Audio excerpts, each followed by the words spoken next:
Live from the entertainment capital of the world, Doug Basham.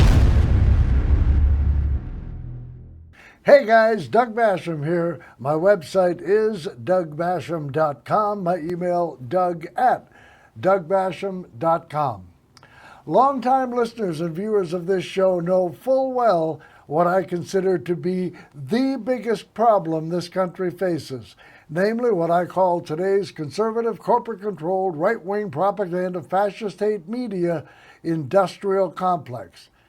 But I've also had some equally harsh criticism of the mainstream media, who has willingly allowed the aforementioned right-wing media to dictate what they cover and even frame their reporting's narratives, to the extent the mainstream media self-censors, scared to death they'll be called the liberal media.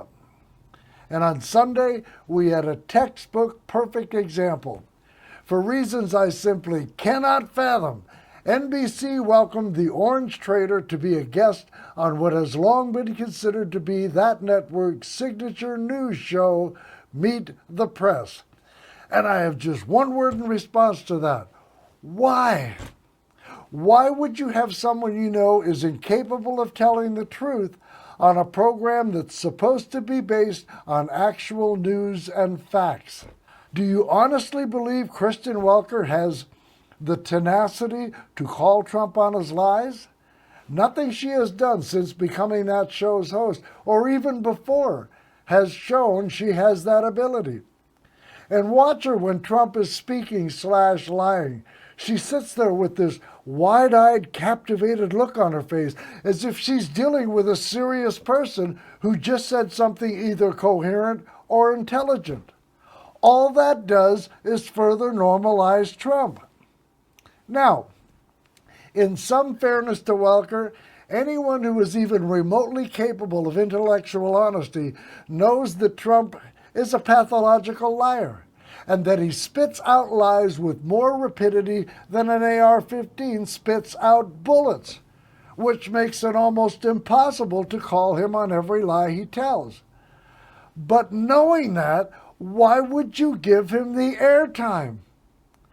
And whenever Welker would try and gently, almost timidly correct him, for example, that the immigration stats he cited covered a 40-year time span, including his administration, not just the 4 years of the Biden administration, Trump just walked all over her, repeated the same lie, and went on to tell many more. Let's hear that exchange. So we had 11,000 and 13,000 different estimates, 13,099 murderers released into our country over the last 3 years.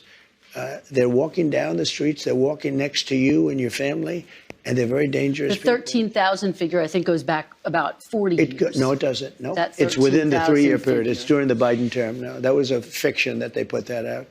This was done by the Border Patrol. It's 13,099, and it's during the Biden period of time.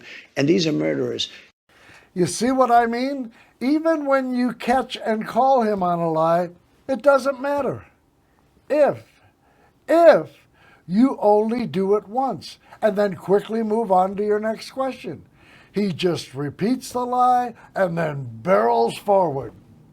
And no one in the media seems to have the stones to keep calling him on a lie, let alone every one he tells.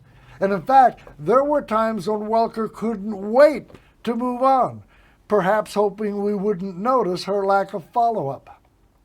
What Welker should have done, in my view, and this goes for anyone who interviews Trump, after the very first lie he tells, keep calling him on that lie until he melts down and likely calls you a nasty person. And all Welker needed to say was, quote, "You're lying," or "That's not true," which is more her style. But then say, "We didn't invite you on this program to provide you a platform on which to keep peddling your already debunked lies." And that's it. Then don't say a word. Remain silent. See what he comes back with. And if he repeats the lie, repeat that he's lying or not telling the truth. And then why not add, "Mr. Trump, If you insist on repeating the same lies, this interview is over. And then again, stay silent while he likely storms off the set like the juvenile man-child he is. Or if he repeats the lie again, at that point, you end the interview. That would be doing your audience and America a huge favor. Please go to my website, DougBasham.com, and I would be grateful if you would click on all of my social media links and subscribe, follow, like, comment, all that good stuff.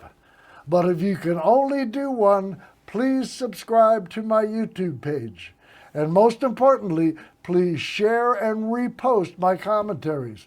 We're all in this together, folks, and anything we can do to help one another only helps our nation. That's it for now. Thanks for watching. Take care.